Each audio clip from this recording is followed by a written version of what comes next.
Que alegria encontrar todo mundo aqui hoje. Um privilégio para nós sempre. Enquanto lá fora muitas pessoas não conhecem a Jesus, elas acham que tem algum tipo de alegria, algum tipo de satisfação no mundo, mas nós temos o privilégio de nos reunirmos em volta do nome da pessoa de Jesus, adorá-lo, receber dele tudo o que nós precisamos para cada um dia de nossas vidas. Vamos abrir agora a palavra de Deus em Lucas, capítulo 23, e leremos do versículo 26 até o versículo 32. E o texto diz assim: E enquanto o conduziam, eles agarraram um cirineu chamado Simão, que vinha do campo, e puseram-lhe a cruz sobre os ombros, para que a levasse após Jesus. Uma grande multidão de povo o seguia, e também mulheres que batiam no peito e o lamentavam. Porém Jesus, voltando-se para elas, disse: Filhas de Jerusalém, não chorem por mim, chorem antes por vocês mesmas e por seus filhos. Porque virão dias em que se dirá: Bem-aventuradas as estéreis, que não geraram nem amamentaram. Nesses dias dirão aos montes: Caiam em cima de nós, e às colinas cubram-nos. Porque se isto é feito com a madeira verde, o que será da madeira seca? E também eram levados outros 2 que eram malfeitores para serem executados com Jesus. Vamos orar mais uma vez. Pai, essa é a tua santa palavra. E nenhum em nosso meio, nenhum de nós é capaz de entendê-la sozinho. Nós dependemos, precisamos e suplicamos que o Senhor derrame a sua graça em nosso meio neste momento. Que o teu Espírito Santo revele aos olhos dos nossos corações a verdade revelada na tua palavra. Que ao olhar para ela, possamos encontrar a pessoa do teu Filho, que é tudo o que nós precisamos. E ao encontrá-lo, que a nossa alma seja satisfeita, nossos pecados tratados, que sejamos encorajados e sejamos edificados e feitos conforme a imagem do teu Filho. O Senhor sabe da minha limitação e da minha pobreza. Peço que o Senhor me use, não por mim mesmo, mas para a sua glória. É o que nós te pedimos em nome de Jesus. Amém.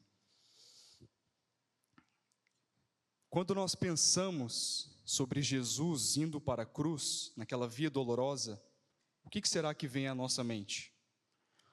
O que será que nós pensamos que se passava na cabeça de Jesus nesse momento, um pouco antes da sua crucificação? Será que ele sentia dor? Será que ele sentia sofrimento?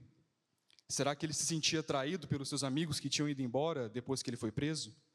Será que ele se sentia talvez abandonado por aqueles a quem ele amava? E eu não tenho nenhuma dúvida de que tudo isso estava lá. No coração e na mente de Jesus, ele sentia cada uma dessas coisas, porque ele era como nós somos, no seu estado ali de humanidade e limitação. Mas há algo mais profundo que Lucas nos mostra sobre Jesus, que mesmo no caminho do Calvário, num dos piores momentos da sua vida, Jesus não está focado em si mesmo. Ele não está focado no seu sofrimento, não está focado na sua dor, não está focado na traição na qual ele teve que passar, não está focado no abandono que ele sofreu, ele está focado naquelas pessoas. O seu olhar, a sua voz e o seu ensino continuam voltados para as pessoas que estavam ao seu redor. E hoje nós vamos refletir sobre um trecho marcante na caminhada de Jesus até o Gólgota. Uma cena que só Lucas registra. Não tem Mateus, não tem Marcos, não tem João, só tem Lucas. E nessa passagem nós descobriremos que não basta sentir pena de Jesus. Não basta simpatizar com Jesus. O que nós precisamos entender é que que daqui a pouco será crucificado, é ele a quem nós devemos amar, entregar o nosso coração e confiar a nossa vida. Quando olhamos para o versículo 26 de Lucas, que nós acabamos de ler, e vamos reler mais uma vez, e o texto fala: E enquanto o conduziam, eles agarraram um cirineu chamado Simão, que vinha do campo, e puseram-lhe a cruz sobre os ombros, para que a levasse após Jesus. Nós vemos aqui que Jesus, no caminho ao Gólgota, naquele caminho sofrido, ele não aguentava mais carregar aquela cruz, tamanho o seu peso.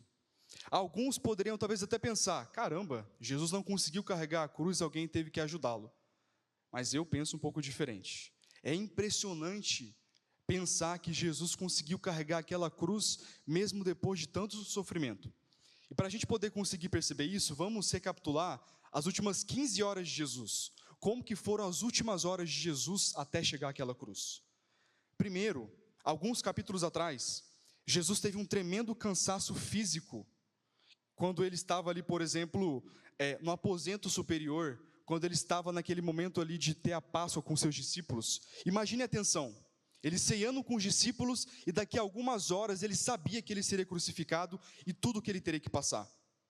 A traição de Judas, aquele discípulo a quem por tanto tempo ele caminhou e ensinou, logo o trairia, por algumas poucas moedas de prata. As agonias do Getsêmani, quando Jesus ele estava angustiado, pediu ao Pai que, se possível, tirasse dele, livrasse ele daquele cálice. E aqueles que se diziam seus amigos não puderam vigiar, não puderam orar com ele por algumas poucas horas. A deserção dos discípulos, logo depois que Jesus foi preso pelos soldados, aqueles que se diziam seus amigos foram embora, abandonaram ele.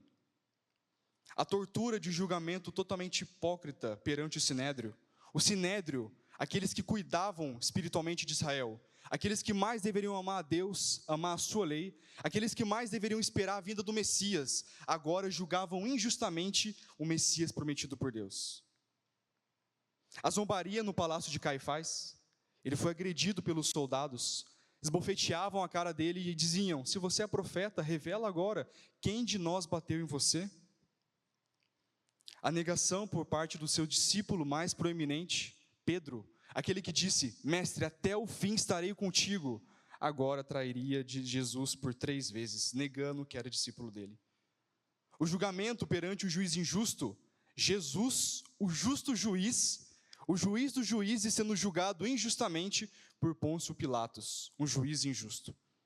A declaração da sentença de morte sobre ele, o povo pedindo para que ele fosse crucificado no lugar de Barrabás, que de fato era um assassino merecedor de morte. A terrível experiência de ser açoitado e os 7 abusos cometidos por soldados no pretório. Uau! Como que Jesus, depois de tudo isso, conseguiu carregar a cruz por tanto tempo? Fato é que depois de um tempo ele não conseguiu mais carregar aquela cruz, e um homem chamado Simão, um sirineu, ele foi pego por alguns soldados para que pudesse ajudar Jesus a levar aquela cruz até o Gólgota. Detalhe, irmãos, que esses romanos, soldados, eles não fizeram isso por misericórdia de Jesus. É porque aquele homem, Jesus, tinha que ser crucificado. E jamais aqueles soldados iriam se disponibilizar a ajudar Jesus, porque, ora, a cruz é um sinal de humilhação, é um sinal de vergonha. Eles nunca pegariam a cruz para poder ajudar Jesus a carregá-la. Eles pegaram outro homem, Simão Cireneu, para poder ajudá-lo. E quem que é esse Simão de Cirene? Simão de Cirene era um judeu, que muito provavelmente estava naquela época em Jerusalém, por conta da Páscoa, tanto que em Atos, no capítulo 6, fala que naquele momento onde Pedro prega o evangelho, muitos creem, o texto ali fala que tinha muitos judeus que eram de Cirene, que era uma cidade no Egito. Logo depois, em Atos também fala que existia ali, na cidade de Jerusalém, uma sinagoga apenas para sirineus. Então, era muito comum os sirineus estarem em Jerusalém, e na época da Páscoa também tinham judeus de Cirene para poder cultuar a Deus na Páscoa, para poder entregar suas ofertas, para poder entregar seu dízimo a Deus.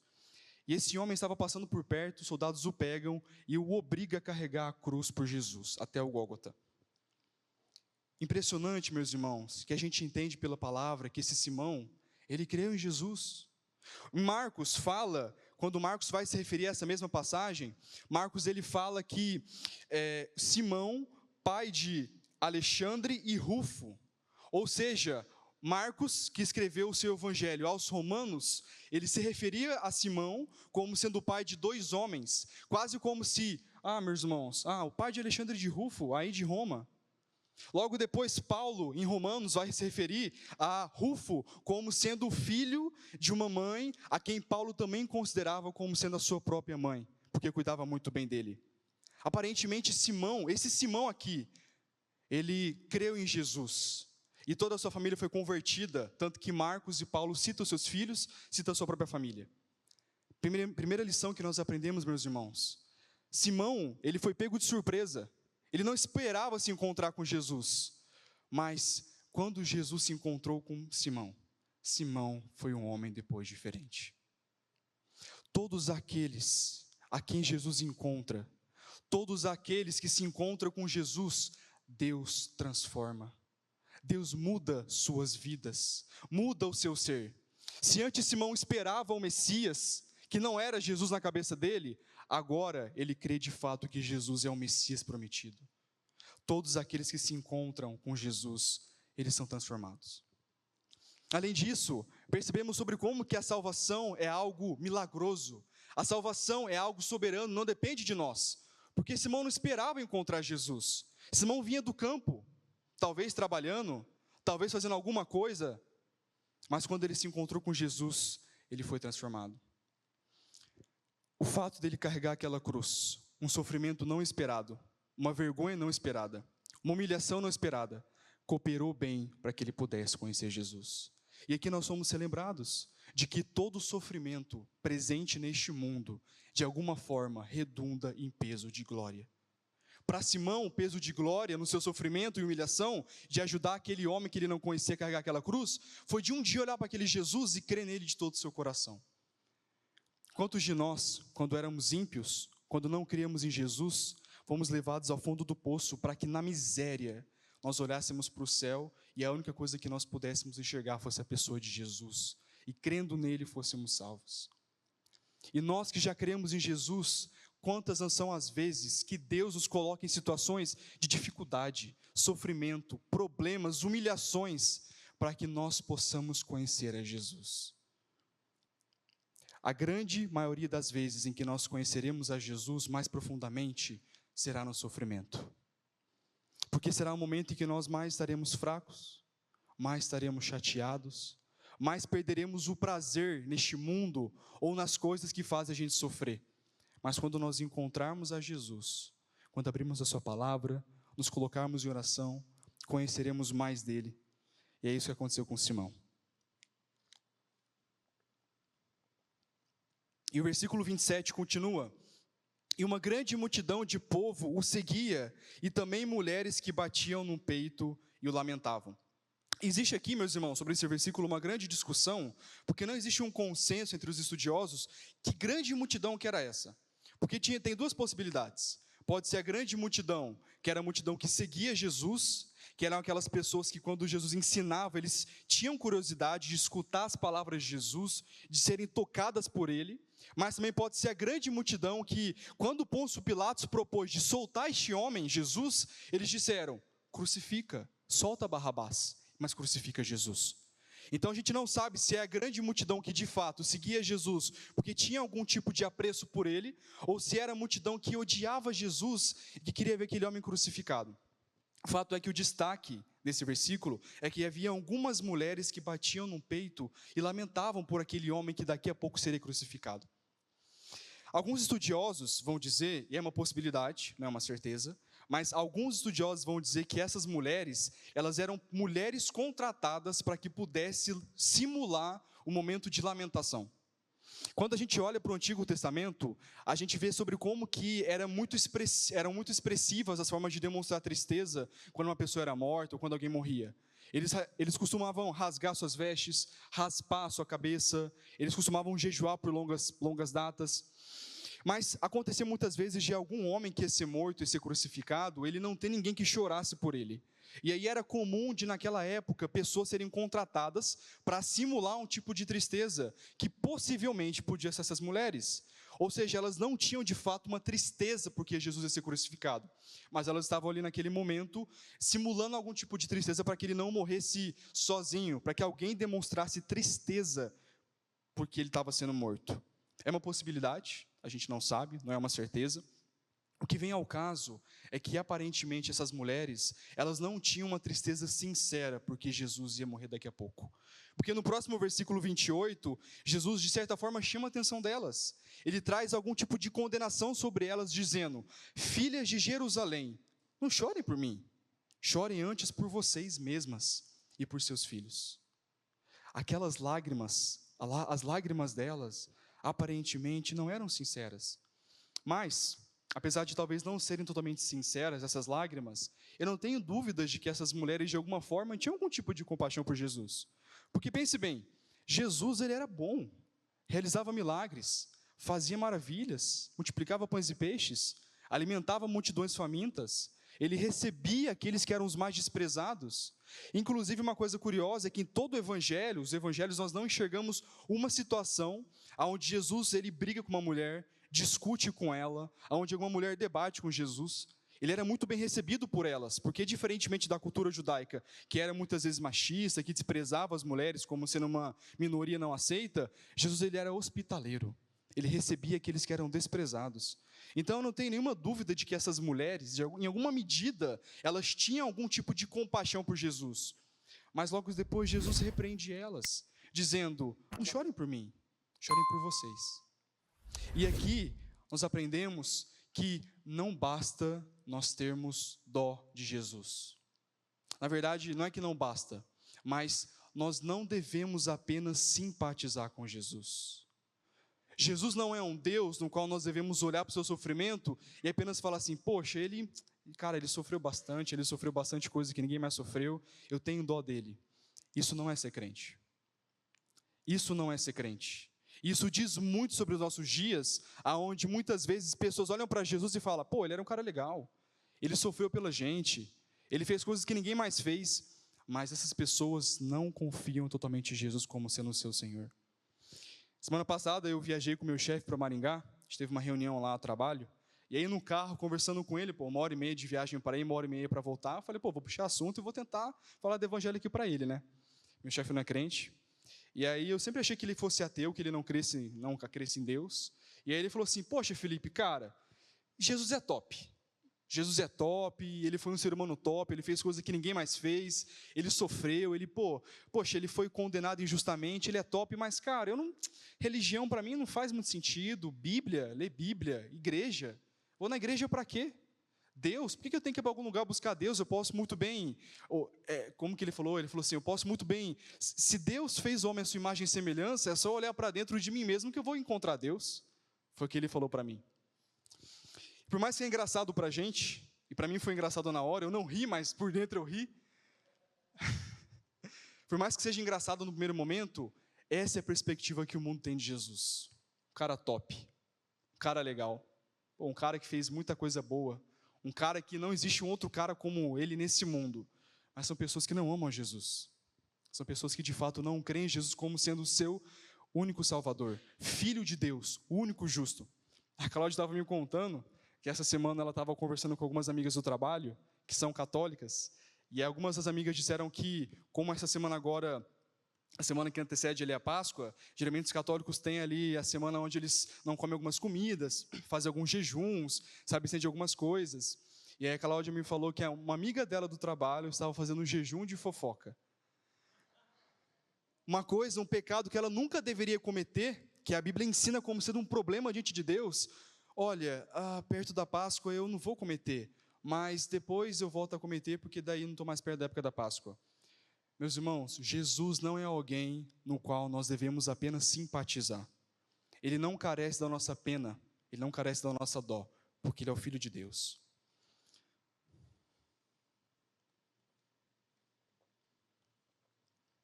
E o versículo 28 fala: porém Jesus, voltando-se para elas, disse: filhas de Jerusalém, não chorem por mim, chorem antes por vocês mesmas e por seus filhos. Essa expressão, filhas de Jerusalém, ela é usada algumas vezes no Antigo Testamento, mas primeiramente em Zacarias 9:9. E essa expressão, ela basicamente se refere a todo o povo de Jerusalém, toda a nação de Israel. Ou seja, neste momento essas mulheres representavam todo Israel. O que Jesus falar para elas, ele está falando completamente para o povo de Israel. É importante falar que essas mulheres, elas não eram nem Maria Madalena, não era Susana, não era Maria, mãe de Jesus, as mulheres que amavam Jesus e faziam parte do seu ministério. Essas mulheres, de fato, eram algumas mulheres que se lamentavam, choravam por Jesus, só que naquele momento elas representavam a nação de Israel. E Jesus fala para elas, para que elas não chorassem por ele. Fala para que elas chorassem por elas mesmas. Lágrimas de tristeza, lágrimas de remorso, lágrimas de arrependimento. Chorem, não por mim, chorem por vocês. Quando nós abrimos em Lucas 19, 41, a gente consegue ver que o texto fala assim: quando Jesus ia chegando a Jerusalém, vendo a cidade, Jesus chorou por ela, chorou pela cidade, dizendo: ah, se você soubesse, ainda hoje, o que é preciso para conseguir a paz, mas isso está agora oculto aos seus olhos. Pois virão dias em que os seus inimigos cercarão você de trincheiras e apertarão o cerco por todos os lados, e vão arrasar você e matar todos os seus moradores. Não deixarão pedra sobre pedra, porque você não reconheceu o tempo em que Deus veio visitá-la. Há alguns capítulos atrás, Jesus chorava pela cidade de Jerusalém, mas agora ele não chorava mais por essa cidade, porque logo a condenação viria sobre ela, porque eles voluntariamente rejeitaram o Filho de Deus. Eles deveriam, na verdade, chorar por eles mesmos, não por Jesus. No começo Jesus chorou, mas agora eles deveriam chorar por elas mesmas. E Jesus ele fala isso por 3 motivos. Primeiro, Jesus ele não precisava da pena delas, assim como ele não precisava da minha e da sua dó, da minha e da sua pena, porque Jesus não era uma vítima. Jesus não era uma vítima. Uma vítima é alguém que sofre algum dano sem buscar aquele dano. Alguém que sofre algo que não consegue evitar. Alguém que não tem culpa, mas sofre algum delito, sofre alguma coisa. Mas Jesus não foi isso. Jesus não era isso. Jesus ele se entregou voluntariamente pela morte, pelo pecado daqueles que um dia creriam nele. Jesus amou a sua igreja, como diz Hebreus, na alegria que lhe estava proposta. Jesus, ele olhou para a sua igreja redimida, olhou para cada um de nós que crê nele, e ele se entregou por cada um de nós. Por mais que do nosso prisma, os nossos pecados mataram o Filho de Deus, por mais que era a nossa mão que batia nos martelos que crucificava a mão de Jesus naquele madeiro, por mais que éramos nós matando Jesus, mas a perspectiva de Deus era o Filho de Deus se entregando. Ou seja, como que nós podemos chorar por alguém que não é uma vítima? Então ele está comunicando isso para elas: eu não sou uma vítima, não chorem por mim. Mas aí agora Jesus fala: chore por vocês. Por quê? Porque logo haveria de acontecer condenação sobre eles.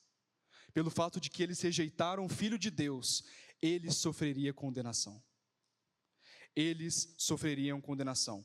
E essa condenação aconteceu. No ano 70 depois de Cristo, a cidade de Jerusalém ela foi totalmente invadida e dominada pelo Império Romano.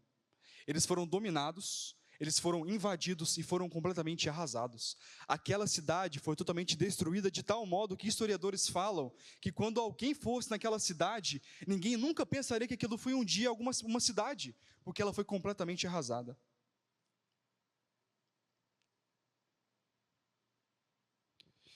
Ou seja, não chorem por mim, chorem por vocês, porque eles seriam condenados e sofreriam. De igual modo, também existe para nós um alerta, de que nós hoje não devemos chorar por Jesus com dó dele. Mas se algum de nós hoje não crê em Jesus, e não tem como sendo seu Senhor e Salvador, você deve chorar, porque um dia sobre você a condenação virá. Como diz o Evangelho de João, quem não crê nele já está condenado. Quem não crê em Jesus já está condenado. É por isso, meus irmãos, que o começo do sermão, nós vimos sobre como que apesar do sofrimento de Jesus, da tristeza, ele não focou nele mesmo, mas ele abriu a sua boca e ele trouxe a verdade para que se alguém naquele momento escutasse e nele cresce, fosse salvo. Se você hoje não crê em Jesus, mas hoje crê nele, hoje você será salvo. Mas se você fechar os seus olhos para Jesus e negá-lo, o dia que você se encontrar com ele, não será como alguém que vai te dar misericórdia, mas juízo sobre você.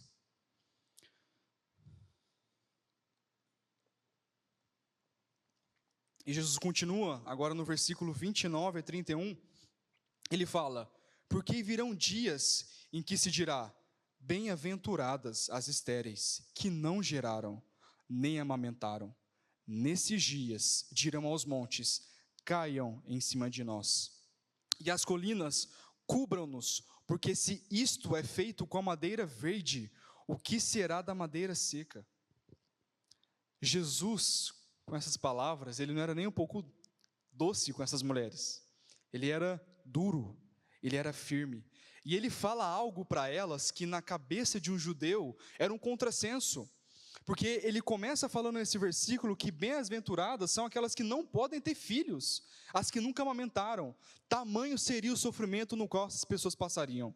Tamanho seria o julgamento no qual eles passariam. E naquele contexto, naquela época da história, uma mulher que não pudesse gerar um filho, ela era considerada amaldiçoada. Era considerado maldição uma mulher que não pudesse gerar uma criança. Era uma das maiores tristezas. Nós vemos isso por toda a Escritura. Ana, mãe de Samuel, por exemplo. Isabel, mãe de João, primo de Jesus. A situação ali, por exemplo, no texto lá em Malaquias, fala que essa mulher, Isabel, era considerada desgraçada, porque ela não podia ter um filho. Mas agora Jesus fala que o sofrimento daquelas pessoas seria tão grande, que era melhor que essas mulheres não pudessem ter filhos, porque o sofrimento delas vai ser maior, porque elas vão ver a si mesmas condenadas, e os seus filhos sendo destruídos na condenação. Logo depois, ele continua dizendo que nesses dias, quando esses dias eles chegarem, quando eles acontecerem, as pessoas dirão aos montes, caiam em cima de nós, e as colinas cubram-nos. E o texto, aonde isso aparece a primeira vez, está lá em Oséias, capítulo 10, versículo 8. Vamos lá abrir agora, que vai ser bem enriquecedor a gente abrir nesse texto. Oséias, capítulo 10, versículo 8.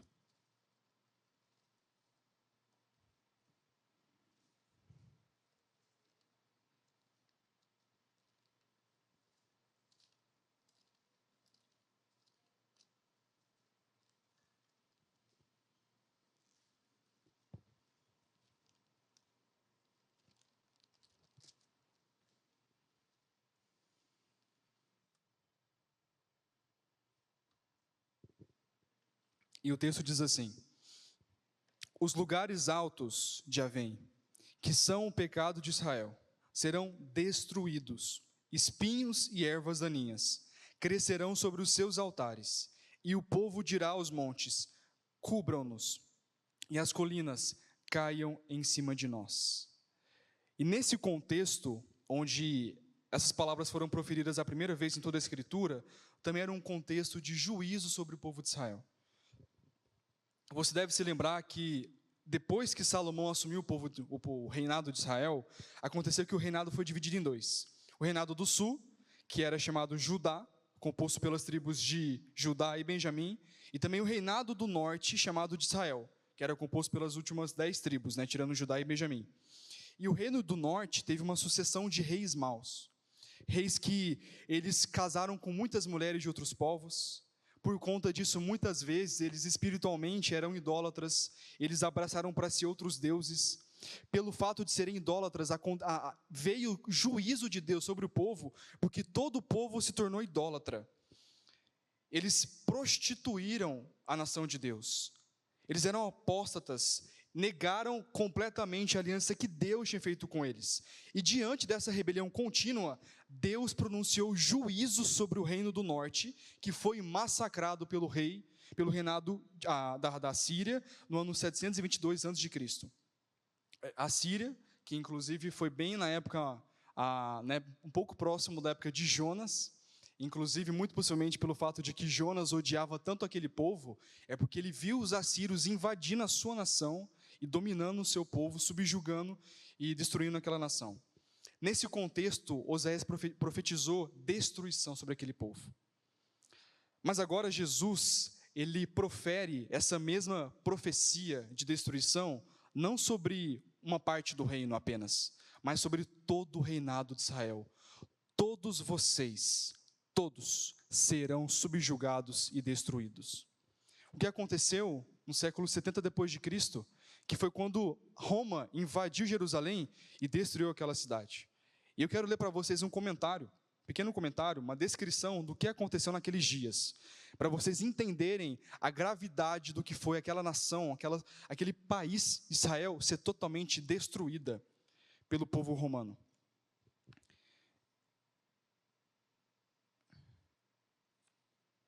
E o texto fala assim: o que aconteceu em cumprimento a essa profecia foi o seguinte: já vários anos antes da erupção da Guerra dos Judeus, o jugo romano estava se tornando cada vez mais opressivo. A ação produziu a reação, com o resultado que o ódio dos judeus contra seus opressores pagãos chegou ao ponto da rebelião organizada. De modo algum, os judeus simpatizavam com esse movimento, mas depois de um tempo, as advertências dos moderados foram sufocadas pelas vozes dos zelotes.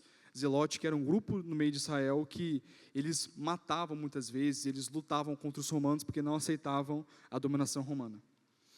O imperador Nero enviou seu famoso general Vespasiano à Galileia, a qual foi rapidamente dominada. Mas, devido à volta das forças desse general a Roma e ao suicídio de Nero, a conquista da Galileia foi de curta duração.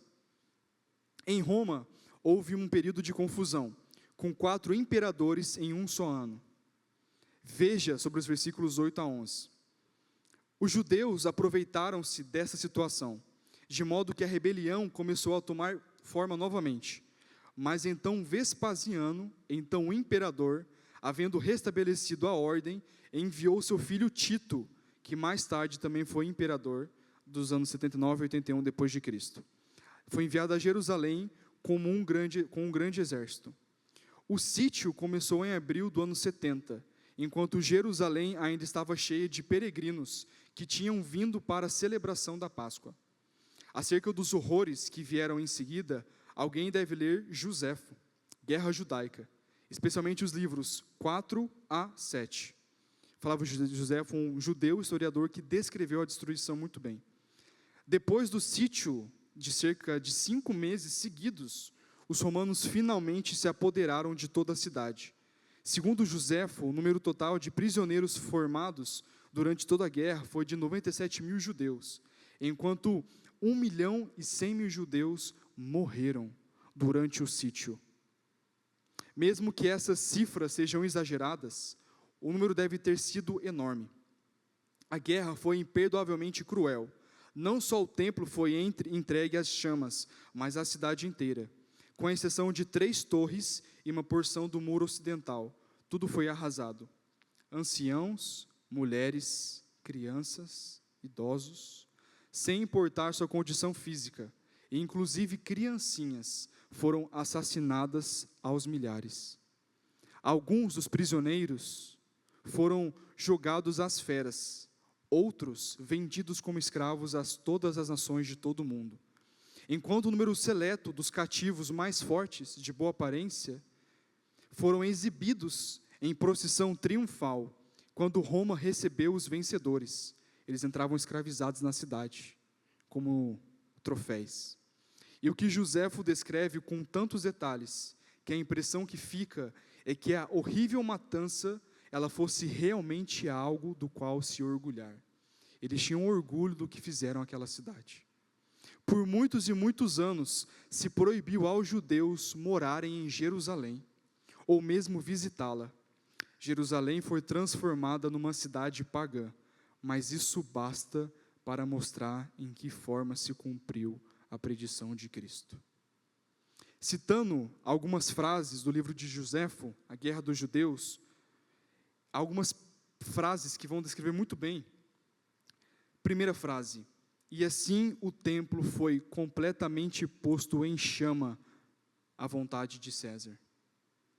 Não restou nada que pudesse convencer os visitantes de que ali já existia alguma cidade.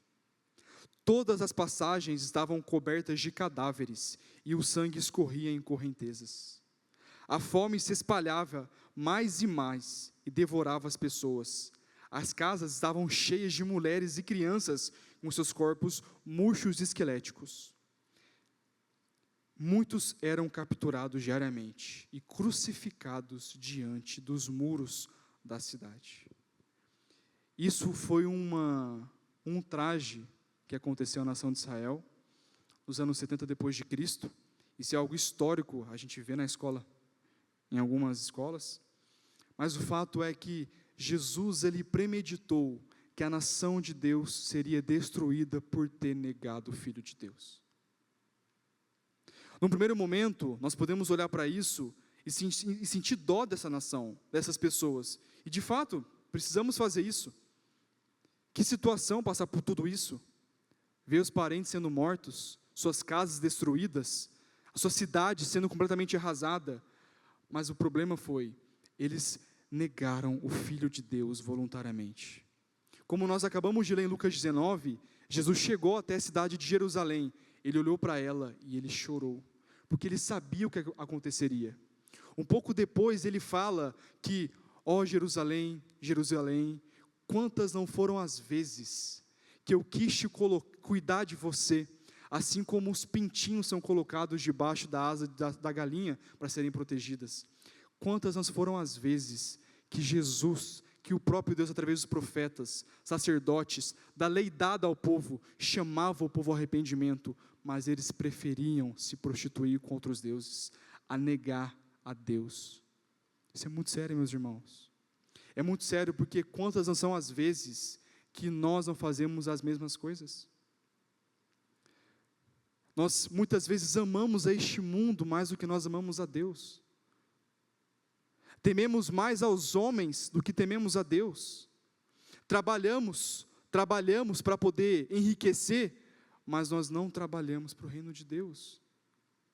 Lá fora, nós suportamos os colegas do trabalho ou da faculdade, porque fazem parte do nosso convívio, mas na igreja nós não amamos nossos irmãos. Não ajudamos os mais fracos, os necessitados. Quantas não são as vezes que nossos corações estão concentrados neste mundo, mas nós não amamos a Deus de fato? Quando foi a última vez que você dedicou meia hora de leitura da palavra? Quando foi a última vez que eu e você dedicamos meia hora de oração? Quando foi a última vez que eu e você, nós evangelizamos parte da cidade? Quando foi a última vez que mediante um pecado talvez pequeno, sobre talvez seja uma piada maldosa, a gente riu, porque a gente estava no meio dos nossos colegas do trabalho ou da faculdade? Constantemente, nós pecamos contra Deus, com o mesmo pecado do povo judeu, que é idolatria. Amamos mais as outras coisas, amamos mais a nós mesmos, do que amamos ao nosso Deus. Graças a Deus, que aquilo que Jesus fez por nós, nos livra de todo o pecado. O que Ele fez por nós, nos livra da condenação. Só que nós não devemos nos esquecer, que mesmo como cristãos, nessa vida, nós podemos em alguma medida, sofrer as consequências de uma vida onde nós não amamos a Deus. Seremos infelizes. Não seremos abençoados por Deus em várias áreas de nossas vidas. Por quê? Porque nós não temos amado a Deus de todo o nosso coração. Nós podemos ter a confiança e o descanso de que, porque nós estamos nas mãos de Jesus, não seremos destruídos, mas também devemos olhar que o nosso pecado tem consequências. E a última vez aonde essa fala de Jesus ela é citada, se encontra em Apocalipse 6, versículo 16. Eu quero abrir com vocês lá, Apocalipse 6, versículo 16.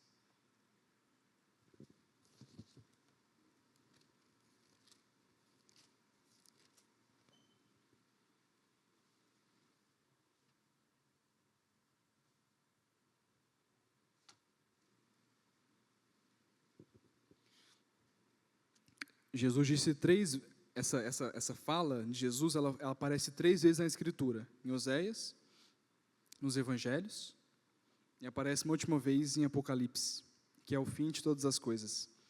Vamos começar no versículo 12, meus irmãos. Apocalipse 6, versículo 12 fala assim: Vi quando o Cordeiro quebrou o 6º selo. Houve um grande terremoto, o som se tornou negro como pano de saco feito de crina. A lua ficou toda vermelha como sangue. As estrelas do céu caíram sobre a terra. Como a figueira deixa cair os seus figos verdes quando sacudida por um vento forte. E o céu recolheu-se como um pergaminho quando se enrola. Então todos os montes e as ilhas foram movidos do seu lugar. Os reis da terra, os grandes, os comandantes, os ricos, os poderosos, e todo escravo e todo livre se esconderam nas cavernas e nos penhascos dos montes, e disseram aos montes e aos rochedos: caiam sobre nós e nos escondam da face daquele que está sentado no trono e da ira do Cordeiro. Porque chegou o grande dia da ira deles, e quem poderá subsistir? A nação do norte, eles foram destruídos pela nação assíria. A nação de Israel, ela foi destruída pela nação romana. Só que em Apocalipse, aqueles que não fazem parte do povo de Deus, aqueles que não têm vida em Jesus, aqueles que não pertencem a Jesus, aqueles que não têm a Jesus como sendo o seu Senhor, estes serão destruídos pelo próprio Deus. E é por isso que, em certa medida, essa palavra, meus irmãos, ela é muito evangelística, porque se alguém aqui nessa noite não crê em Jesus, não o ama, não tem como seu Senhor, não crê nele, não crê na sua obra, na sua vida, um dia você vai se encontrar com Deus, mas não como um pai amoroso, mas como um juiz. E aqueles que não o conhecem, escutarão dele: apartai-vos de mim, maldito, porque eu não te conheço. Hoje, meus irmãos, hoje, nós temos a oportunidade, não nós irmãos, mas você que não crê em Jesus, você tem a oportunidade de olhar para Jesus com fé e crer nele. Clame ao Senhor por misericórdia, peça para que Deus o salve, porque nós estamos vendo um texto agora em Lucas, que pessoas foram salvas. Simão foi salvo. Logo depois, os malfeitores que foram crucificados com Jesus, um deles, que crê em Jesus, foi salvo. Hoje ainda existe salvação, então crê em Jesus, clame por ele, peça por misericórdia, porque chegará o dia em que aqueles que não creem em Jesus, como a gente acabou de ler, vai se encontrar com Deus como um grande juiz, e será destruído por esse juiz. Que não seja você, meu irmão, que não sejamos nós, que Deus tenha misericórdia daqueles que não creem em Jesus. E voltando para Lucas 26, 23, para o versículo 31,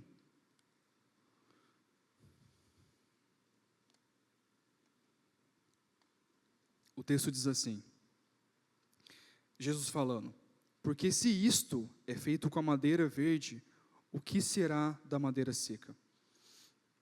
Jesus, ele agora usa um provérbio, muito usado naquela época, um contraste entre a madeira verde e a madeira seca. A madeira verde era uma madeira, a madeira no geral, era uma madeira para poder acender uma lareira, para poder acender uma fogueira, por exemplo. A diferença é que a madeira que está verde, que é a madeira que está úmida, ela não queima tão depressa, então o fogo dura mais tempo, ou seja, a madeira verde, a madeira úmida tem mais valor. A madeira seca tem o seu valor, só que quando jogada no fogo por estar seca, ela queima mais rápido. Ou seja, é como se Jesus falasse: eu sou a madeira verde, e vocês são a madeira seca. Se isso está acontecendo comigo, se eu sofri tudo isso até agora, se eu vou ser crucificado, e se eu vou ser separado do Pai, se eu for receber a ira santa e justa de Deus por conta de vocês, o que dirá de vocês que não são justos? Mais uma vez, um alerta de Jesus. Se Jesus, o Filho de Deus, foi esmagado, quem dirá aqueles que um dia se encontrarão com Deus, não sendo estes filhos de Deus? E agora, finalizando, versículo 32, e também eram levados outros 2, que eram malfeitores, para serem executados com Jesus. Não é o texto de hoje, é o texto de semana que vem, que nós veremos como que vai ser todo o desenrolar dessa história. Como que vai ser agora a jornada de Jesus até a crucificação, sua morte, ressurreição, ascensão. Fato é que ao lado de Jesus foram crucificados 2 malfeitores, um à sua esquerda, um à sua direita, ele no meio. E na semana que vem veremos o que acontece com esses malfeitores.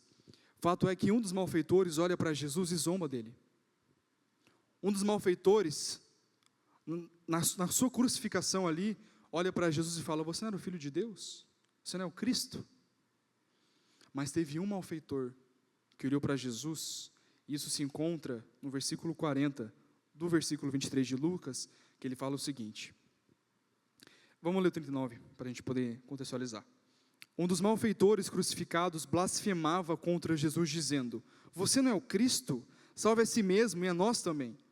Porém, o outro malfeitor o repreendeu, dizendo: você nem ao menos teme a Deus, estando sob igual sentença? A nossa punição é justa, porque estamos recebendo o castigo que os nossos atos merecem, mas este não fez mal nenhum. E acrescentou: Jesus, lembre-se de mim quando você vier no seu reino. E Jesus lhe respondeu: em verdade lhe digo que hoje você estará comigo no paraíso. Esse texto, mediante as palavras de Jesus tão duras que nós acabamos de ver, elas são luz para nós. Porque até agora nós vimos condenação de Jesus. Ele falando da condenação que virá sobre o povo de Israel, mas também sobre aqueles que não creem nele. Mas nesse texto agora, nós vemos sobre como que ainda existe salvação. Jesus ainda manifesta a sua graça. Por quê? Porque um pouco antes de Jesus ser crucificado, alguém poderia olhar e falar assim: cara, não dá tempo. Não dá tempo. Não tem jeito para mim. O que muito provavelmente seria o caso desses malfeitores. Só era crucificado os piores. Só era crucificado os piores. Muitas vezes, quando alguém cometia algum ato horrível e péssimo, essa pessoa era açoitada, ela era gravemente ferida, ela era presa, mas não crucificada. A crucificação era para os piores. Então, estes que estavam ao lado de Jesus, com certeza eram os piores, ou assassinos, ladrões, perversos. Só que um deles olhou para Jesus e falou: Senhor, quando você entrar no paraíso, lembra de mim. Nós vemos aqui 2 coisas. Vemos aqui que ele se arrependeu, porque o texto começa com ele reconhecendo que é justo que eu esteja aqui, eu mereço estar aqui, a punição é justa, porque estamos recebendo um castigo dos nossos atos. Ele se arrependeu do que ele fez. Por outro lado, olhou para Jesus com fé, porque se ele disse: Jesus, lembra de mim quando está no paraíso, ele sabia que o Jesus que ia subir para o paraíso era o Jesus dono do paraíso. Só pode entrar na sua casa quem você aceitar entrar na sua casa, porque você é o dono da sua casa. Só pode entrar no paraíso quem Jesus permitir, porque ele é o dono do paraíso. Então esse malfeitor, ele se arrependeu e ele creu, que era justamente as palavras de Jesus: arrependa-se e creia, porque é chegado o reino dos céus. Eu conheço alguns aqui essa noite, alguns eu não conheço, mas eu quero falar 2 coisas para poder finalizar. A primeira, a estrada até o Gólgota, até o lugar da crucificação, a via dolorosa, neste momento nós vemos trevas. Nós vemos o Filho de Deus sendo envergonhado. Vemos o Filho de Deus, ele sendo humilhado por algo que ele não merecia.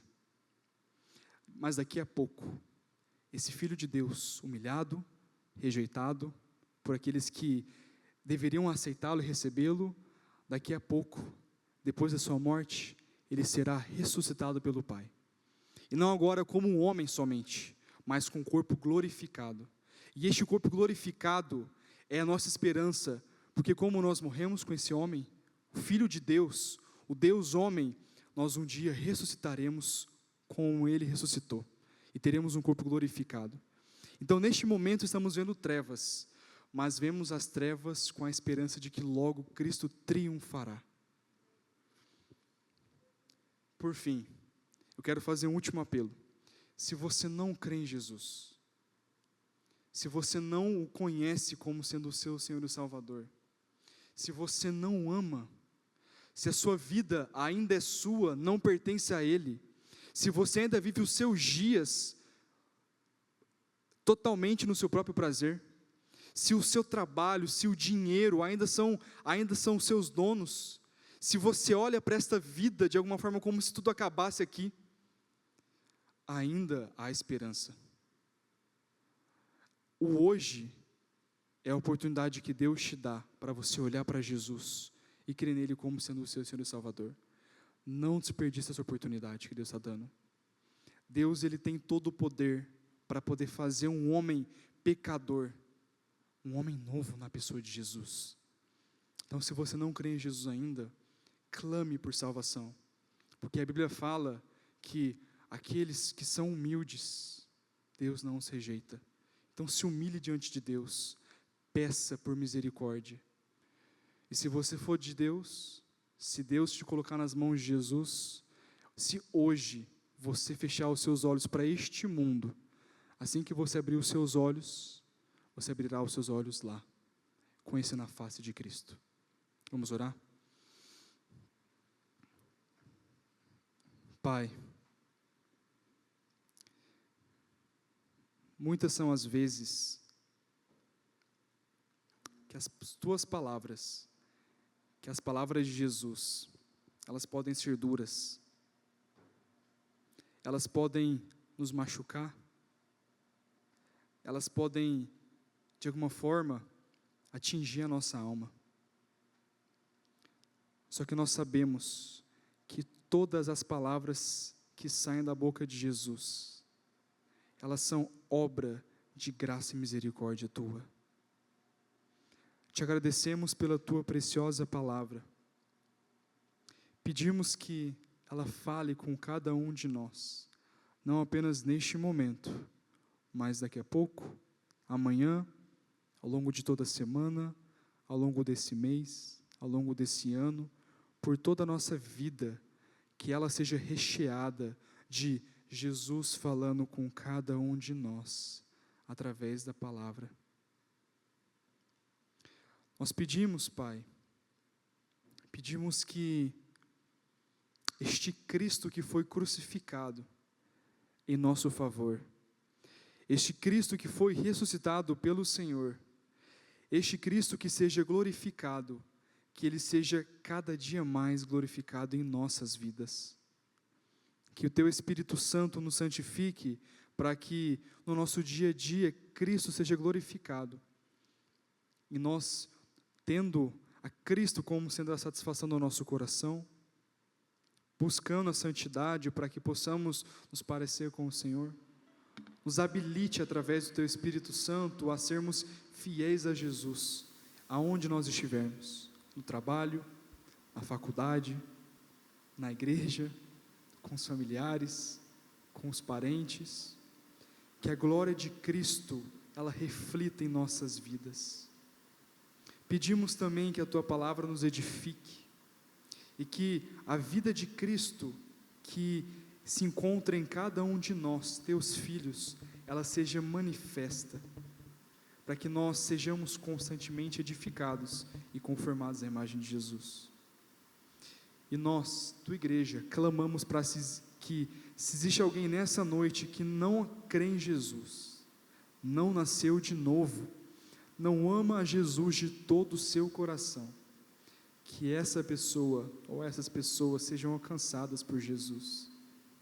Assim como Simão Cirineu, assim como o malfeitor que foi crucificado ao lado de Cristo, assim como cada um de nós que cremos, que essa pessoa seja salva por Jesus, que ela possa ter os olhos do seu coração abertos, para poder enxergar o quão pecadora ela é, o quão depravada ela é, o quão indigna, injusta e merecedora, mas que, olhando para Cristo revelado, ela possa crer em Jesus.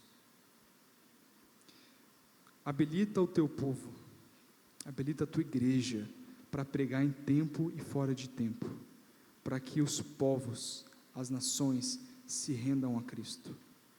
É o que nós te pedimos no doce nome de Jesus. Amém.